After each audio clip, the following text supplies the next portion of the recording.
A little over a week ago, a ceasefire in the war between Israel and Hamas went into effect. On last Monday, the remaining living Israeli hostages were finally released into the waiting arms of a country wondering if they would ever see their loved ones again. In the days since, even some of the most hardened Israeli historians have expressed hope that this agreement might actually lead to long-term peace. However, even as these sentiments were being expressed, Hamas resorted to brutally murdering leaders of other Palestinian groups that threatened its control over Gaza. Some were publicly executed, others hung from lampposts. So what are we to make of these developments? First, let's momentarily push pessimism aside and join with the people of Israel in rejoicing for their moment of reunion and hope, and with the innocent citizens of Gaza also yearning for a peaceful future. Hi, I'm Todd, and I've had the good fortune to live the American dream and watch that dream become a reality for many others. These podcasts and my free Substack newsletter are my way of passing on some of what I've learned along the way. After a short break, we'll come back to look at the brief history that has brought us to this historic point.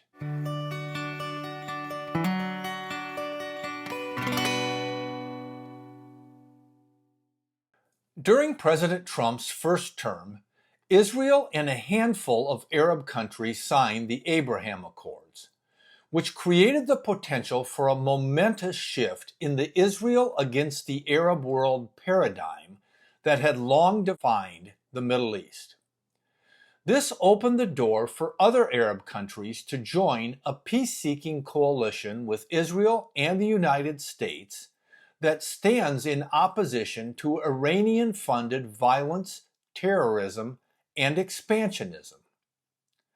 By 2023, there was a growing sense that Saudi Arabia was about to join the Abraham Accords, which would have represented a tectonic shift in the region's balance of power.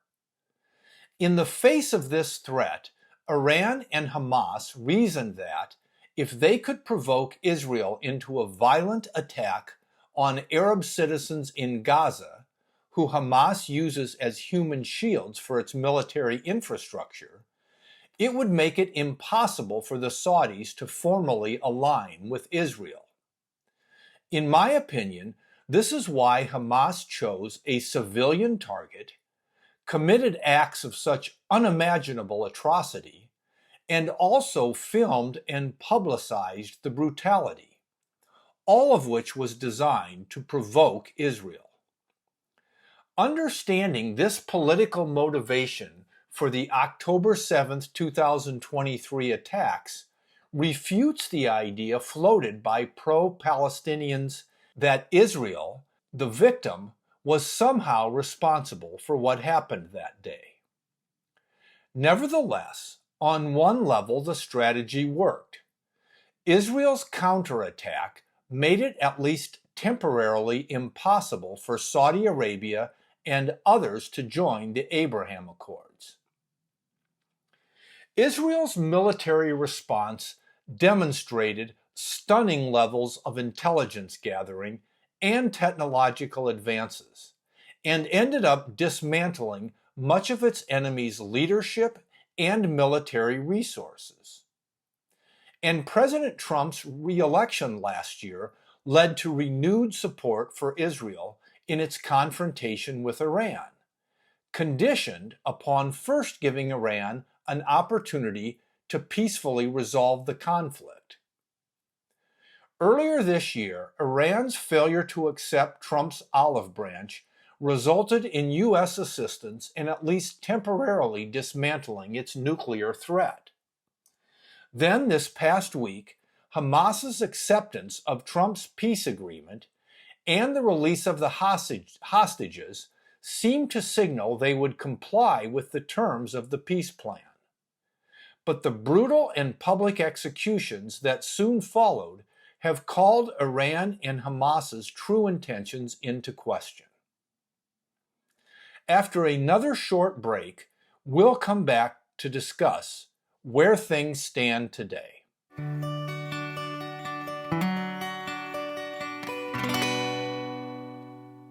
I believe the underlying source of conflict here is Iran's desire to expand their regional power through violent aggression and to diminish the threat that the United States poses to their ambitions.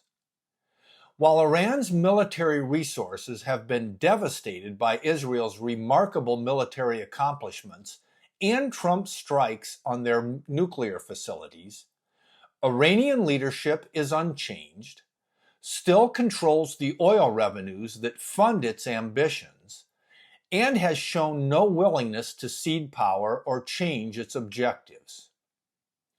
Key questions at this point include: if Hamas violates the terms of the recent peace agreement, how far will the U.S. and Arab countries such as Egypt and Saudi Arabia be willing to go to enforce the terms of the agreement, which includes Hamas's withdrawal from Gaza? Will the U.S. be willing to put boots on the ground? And if not, will key Arab countries step in and forcibly remove Hamas, thereby risking a larger confrontation with Iran? If Hamas refuses to relinquish control of Gaza, and the U.S. and others decline to stand up against Iran and Hamas, then it will once again be up to Israel to remove Hamas from Gaza, but with important differences from where we were before the recent peace agreement. For one, the return of the living hostages removes a key deterrent to Israeli action. In addition, if this happens, it will expose Hamas's desire for power as the true source of violence in the Middle East, and I should say Hamas and Iran's desire for power. Which brings us to a second battleground being waged here: the court of public opinion. It's often said that politics makes strange bedfellows, and nowhere is this more evident than the alignment of the pro-Palestinian, anti-Israeli movement with portions of America's political left. On the one hand, we have an authoritarian-led group of religious fundamentalists and extremists seeking to eradicate Israel and the United States. On the other hand, we have a largely secular American movement purportedly committed to peace and democracy. What is the underlying force bringing these two movements together? Both are driven by anti-Western ideology. The left's efforts to brand Israel as a colonialist country is designed to shift the ultimate responsibility for violence in the region away from Iran and on to Israel. But once again, the political motivation, by which I mean the desire to prevent Saudi Arabia from joining the Abraham Accords, behind the October 7th attacks, Hamas's recent attacks on other Arab leaders in Gaza, and the fact that so many other peace-seeking Arab nations have aligned with Israel through the Abraham Accords and/or Trump's peace plan, all demonstrate that Iran's pursuit of power is the real underlying source of violence and suffering in the Middle East today. Finally, it is also important to recognize the bigger geopolitical picture. Roughly 90% of Iranian oil is sold to China. In other words, China is the ultimate source of financing for Iran's hostilities in the Middle East. This highlights why we must continue to decouple from our trading relationship with China. If we fail to do so, we are effectively helping finance the war against us and our allies. Today, we face important challenges, like those in the Middle East and our upcoming trade negotiations with China, but none that are greater than those we have overcome time and again throughout our storied history. Here's to hoping your day is as bright as America's future. I'm Todd. Thanks again for your interest. If you found this helpful, please subscribe and recommend it to at least one other person.